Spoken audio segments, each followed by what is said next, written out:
What we know as ADHD, attention deficit hyperactivity disorder, or some people still call it ADD, attention deficit disorder, has been recognized by some doctors since way back in 1902.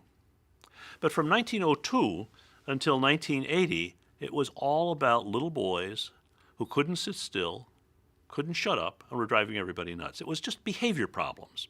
The name of the disorder was changed a number of times, and there were different formulations, but it was all about behavior problems.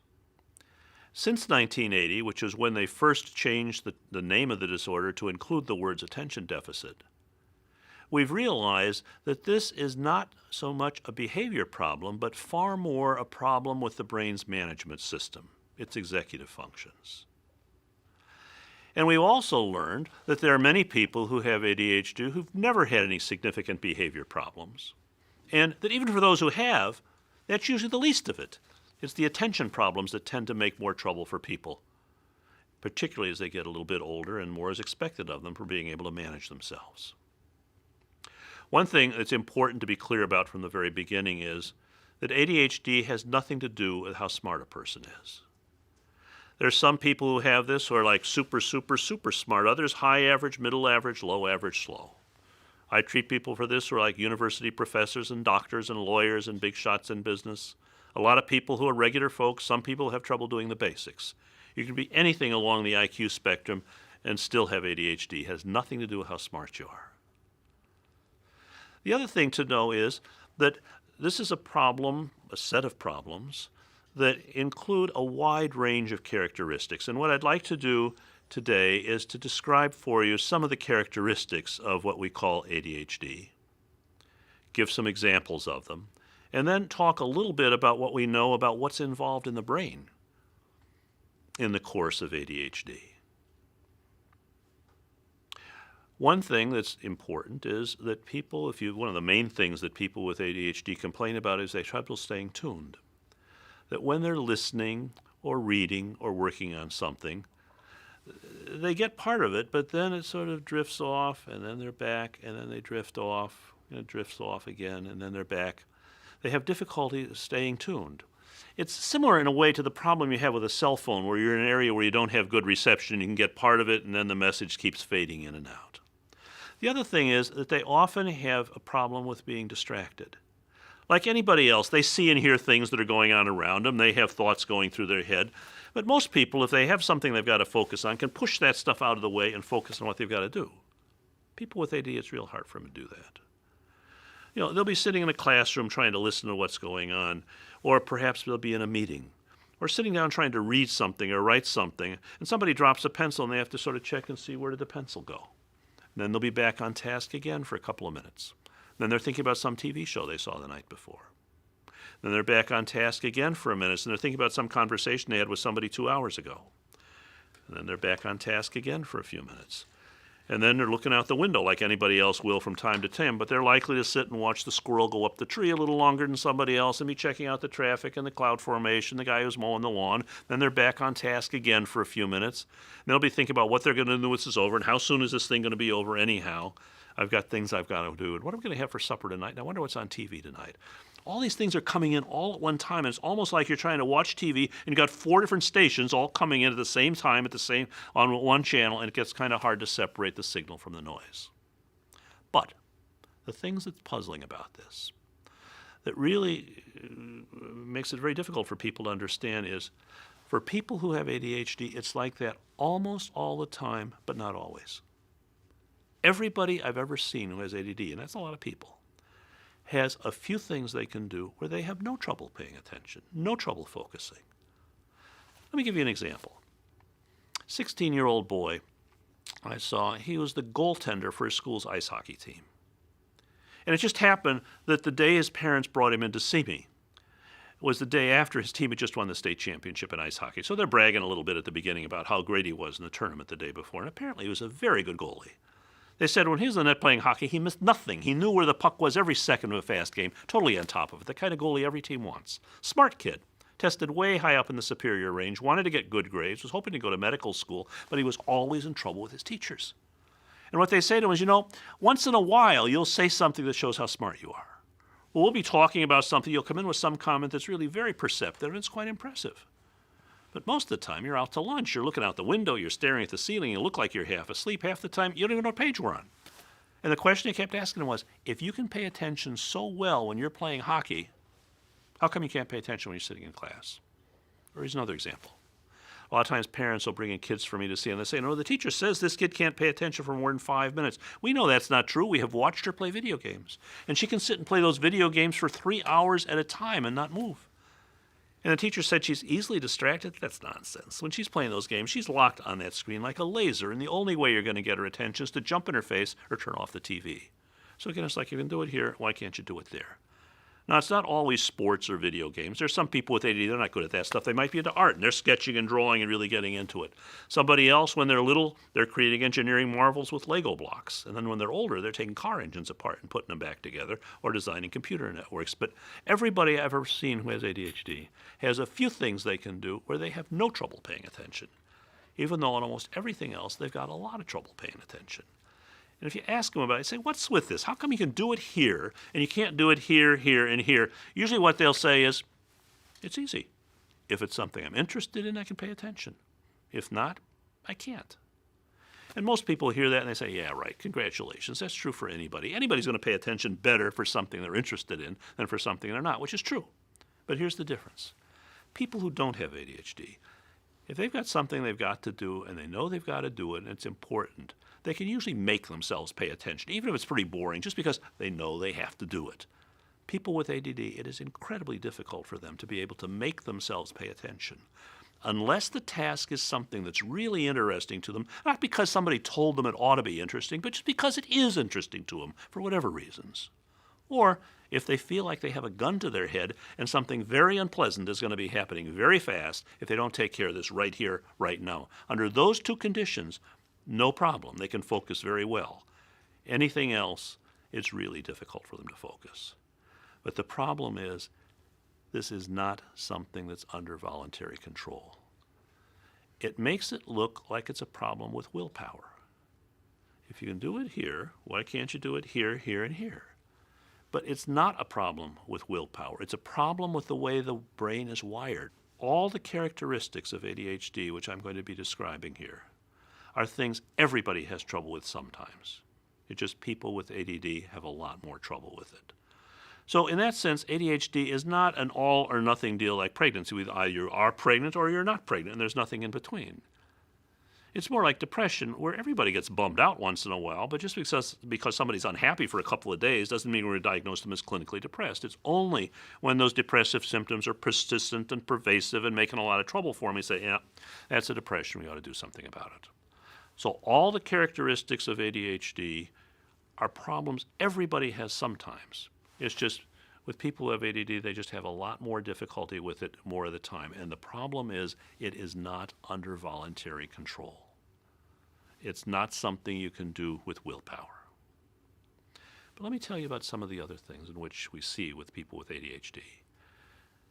One is they often have trouble getting organized and getting started on things. For many, it's difficulty organizing their stuff, that their backpack, their desks, their notebooks, their filing system, their living space, bigger mess than most other people most of the time, unless somebody else is helping them take care of it. Other people have no trouble at all with their stuff. They have a lot of trouble with their time and their work. And what they'll tell you is, if I have a bunch of stuff to do at one time, it's really hard for me to look at and say, okay, that should be first, that should be second, that should be third. But even when they get their priorities straight, which often doesn't happen, they tend to have a lot of difficulty getting started.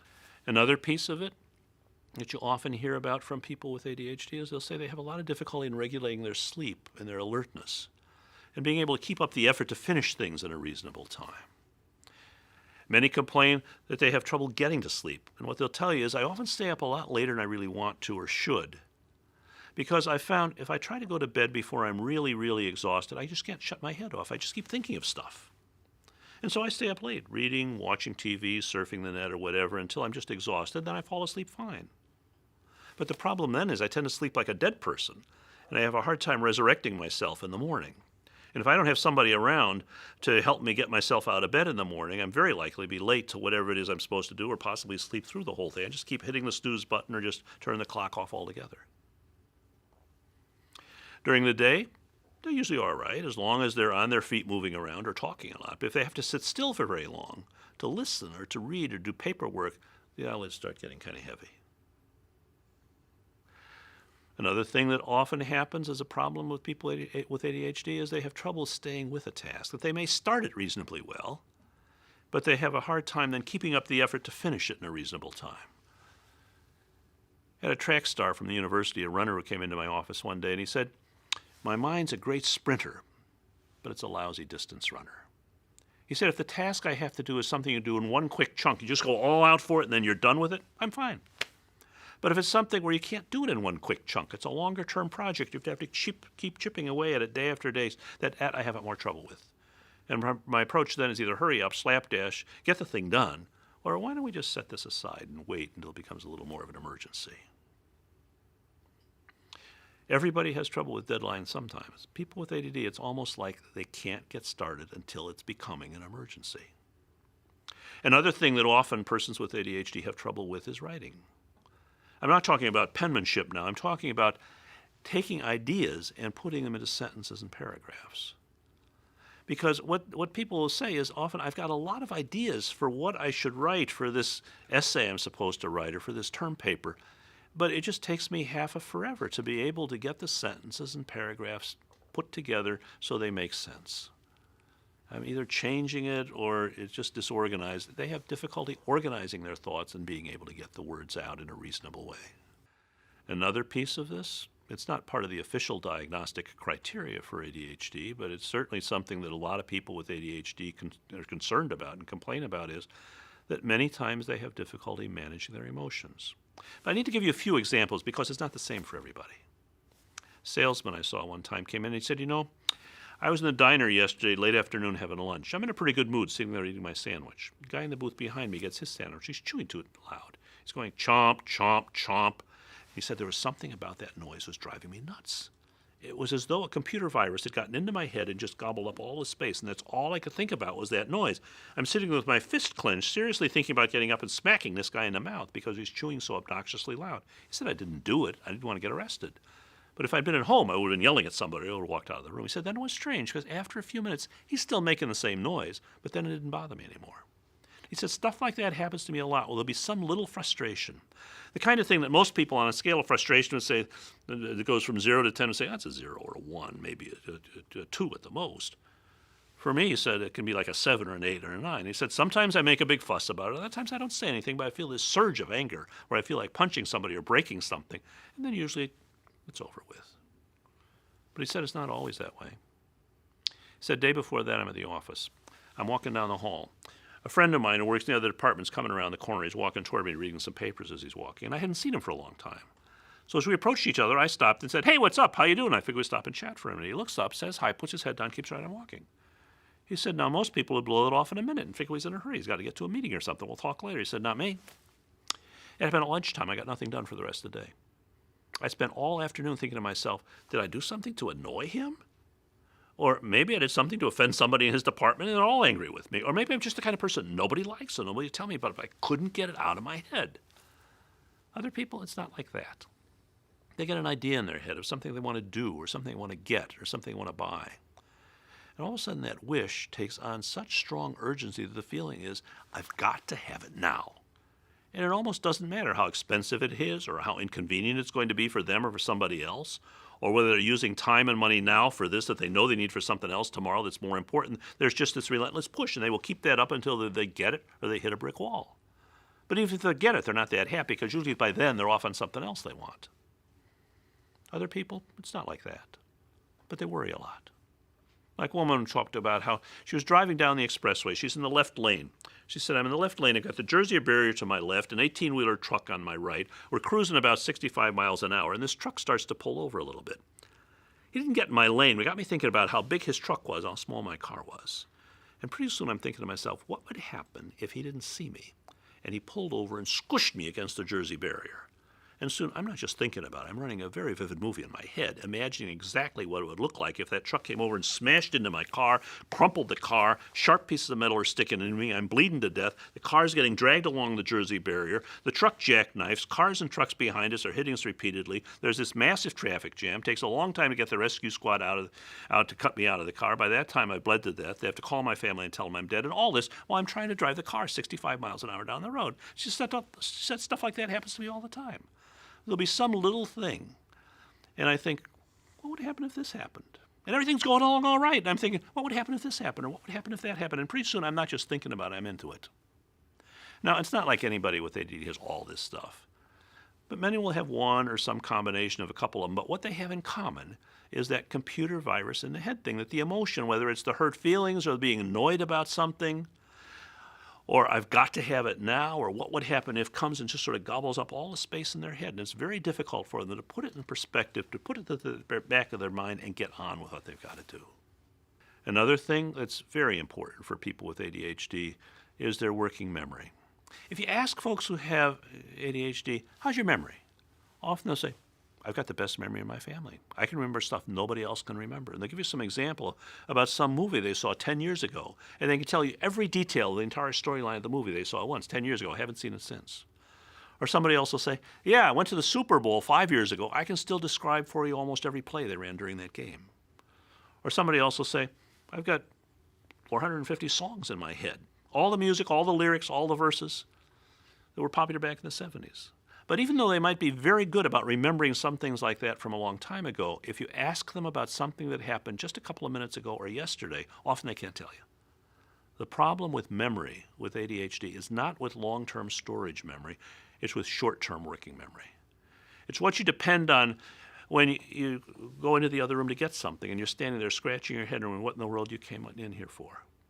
Or you're working on a project, go downstairs, get something you need for the project, see something else that's interesting or something else that needs doing. Soon you're up to your elbows in project number 2, having totally forgotten you were in the middle of project number 1 upstairs. It was kind of important to get it done. Students complain they'll be in class. Teacher asks a question. They raise their hand. They've got a good answer for it. Teacher calls on somebody else first. You have to wait while this other kid says her shtick. Then the teacher comes back and says, yeah, what were you going to say? It's like totally clueless. Not only have I forgotten what I was going to say, but what was the question again? Or they'll read something. They understand it perfectly well at the moment that they read it. They read a few more pages, stop for a second, and realize their eyes have gone over every word, and they haven't got the foggiest idea of what they just read. Or, this really bothers them, they'll study for a test the night before the test. They'll go over it and quiz them, they've got it. They go into class the next day thinking they're going to get a good grade on this, and all of a sudden a big chunk of what they knew the night before has evaporated. Can't pull it out of their head when they need it, but then a few hours, a few days later, something jogs their memory, it's all back again. It's not that they didn't have it, it's they couldn't retrieve it when they needed it. Or you're getting ready to go someplace. You think of 5 things you need to take with you. Half an hour later, you're walking out the door, you got one of them. Can't remember the 4 to save your life. It's where you have to hold one thing in your mind while you're doing something else. That's the kind of memory problem that people with ADHD complain about.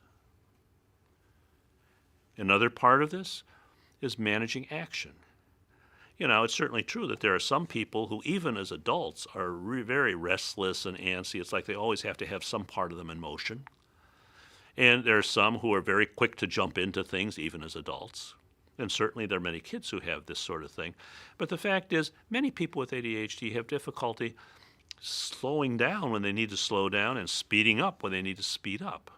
Often they have difficulty in monitoring their actions. They'll sometimes speak out of turn and not take into account what the effects are going to be of talking out and saying what they're saying, or they'll jump into something without thinking about what's going to happen if I do this.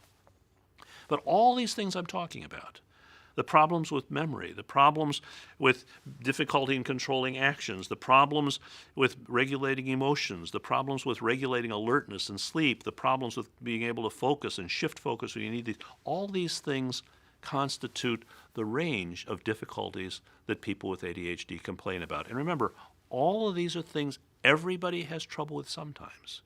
It's just that people with ADD have a lot more trouble with them. So the question is not does it ever happen, but how much does it happen? How much does it interfere with the person's being able to do the things they have to do in their daily life? Now, how does it happen? Why is it that some people have this so much more difficulty with these things than other people do? The evidence shows that it seems to be mostly inherited. Out of every 4 people diagnosed with ADHD, one of them has a mom or dad who's got it, whether they know it or not. They never used to diagnose this very well, and even today it gets missed a lot. The other 3, if they don't have a parent who has it, usually they have a grandparent or an uncle or an aunt or a cousin or brother or sister, one of their relatives who have it, although often it's not recognized. There are some people who have this where you can see it from early childhood. There's some others where you don't see it much in the early years of their schooling, but then when they begin to move into middle school and they don't have that one teacher who can help to keep things organized for them, now all of a sudden they've got to keep track of what's going on in several different classes and homework for different courses and moving around from one class to another. They have a lot more difficulty managing it. There's some whose parents are so effective in building a scaffolding around them that you don't even see the problem until they get up into high school, where the parents are not that much aware of what they need to do, or they may move out of the house and move off to college or get involved in some work where the parents can't help them, and you begin to see then that they have a lot of trouble organizing themselves and doing what they need to do. So we don't always see this in early childhood. Sometimes it doesn't really appear until adolescence or early adulthood. But the fact is that those are usually the hardest times, I would say probably for most. Middle school, high school, first couple of years of college or going out in the work world, those are the times when most people with ADHD have the most difficulty with it, because those are the times when you have the widest range of tasks you have to do with the least opportunity to escape from the ones you're not that good at. If you're lucky, as you move on, you can focus more on the things you're good at and let somebody else do the other stuff that you're not that good at. And some people function quite well that way. But the fact is, these are problems that can cause a lot of difficulty, not just in school, but in the way people get along with other members of their family, the way people manage their social relationships, and the way they manage their jobs. And what we need to do is to be able to design a way of helping them to work with their strengths and working around their difficulties. But I think in order to be able to really appreciate this fully, it's important to understand what's going on in the brain that underlies these difficulties which I've just been describing. The brain is about 2.5 pounds, about that big. In there, you've got 100 billion neurons. Those are the cells that make up most of the brain tissue. It's hard for most people to imagine a number as big as 100 billion, but here's a way you can do it. Think about pixels on a TV screen. Imagine a 17-inch TV screen or monitor screen for your computer. On that screen, you'd have about 200,000 pixels. Now, imagine if we then went to the Freedom Tower in New York. It's almost 100 floors high. And take 17-inch monitor screens and set them side by side, bottom to top, all the way up one side, all the way around, so this entire building is totally covered with 17-inch TV sets, and turn them all on, and add up all those pixels on all those screens and that entire huge building. You would then have enough pixels, if you added them all together, to show how many neurons one person has in their brain. Now, these neurons, they're very, very tiny. You have to look at them under a microscope. But they come in different sizes and shapes, but they all work on a branches and twigs system, something like this. And if you isolate any one of them, you'd find that there are over 1,000 places where it's connecting and interacting with the ones around it. But the thing that's amazing about it is the whole system works on low voltage electrical impulses, and it is not wired together for anybody. That's true for those with ADHD. It's true for every one of the rest of us. They are not directly connected. Let me show you what it looks like. If you can imagine these tiny, tiny connections that are so small you need a microscope to see them. Look like a couple of mushroom heads butted up against each other. And then there's a space between them which is thinner than a piece of tissue paper. So when there's something that's coming in from the brain, electrical impulses traveling along here, it has to jump this gap like a spark plug. And then there are little receptor buttons on the other side here that it has to connect with. And if it comes in strong enough, it goes on to the next connection and moves on from there to wherever it needs to go. If it doesn't, it just fizzles here. But the other thing we have here is there are little bubbles on the side. This is where they're coming from. This is where the chemicals are manufactured. The brain makes 50 different chemicals to help carry messages back and forth. And there are two of them that control most of the things that I've been describing in ADHD. So what's happening when that electrical impulse comes is it releases microdots of that chemical. That's what crosses the gap and hits these receptors. It works like a spark plug. And then if it hits the right threshold, it moves on. And then on this side, there's some little cells that work like little vacuum cleaners that go and suck back the chemicals and reload the system. Otherwise, it would be just locked open all the time. We think what happens with people who have ADHD is their brains make these chemicals the same way everybody else's brain does, but they simply do not release and reload them effectively. And the other thing we know is that for 8 out of 10 people who have ADHD, if you give them the right amount of the right medicine, the system can work better. For some, it's huge how much it helps. For others, it's substantial, but it's not huge. For others, it helps a little, but not that much. And 2 out of 10, it doesn't work at all. But the fact is, though this is indeed a chemical problem, the medicines that we have for ADHD cure nothing. It's not like you have a strep throat, you take an antibiotic and it knocks out the infection. It's more like my eyeglasses. I have a problem with my eyes. I can't see well. If I'm looking at typewriter-sized print, it just looks blurry to me. If I put these on, I can read it as well as anybody can. Take them off, I'm right back where I started. The glasses do not fix my eyes. They just help me see when I've got them on. And the same thing is true of the medicines we use for treating ADHD. But it's also important to recognize that medication is just one aspect of the treatment that's important for somebody with ADHD. And there are many ways in which we help people with ADHD by helping them to learn skills, by helping them to use some technology and strategies to be able to deal with whatever they have to deal with in school or on the job or in their family and social relationships. And it's most effective to be able to, first of all, have a very good evaluation to understand exactly which problems with ADHD this particular person has, and then to have the team of, if it's a child, the child and the parent and the doctor in consultation with the educators, the teachers that are working with them, to try to assess what are the strengths of this child. That's our beginning point. What are the difficulties? And what plan can we put together which will allow us to be able to build on those strengths and help the child or the adult learn about ways of dealing more effectively with their difficulties so that they can succeed and reach their full potential.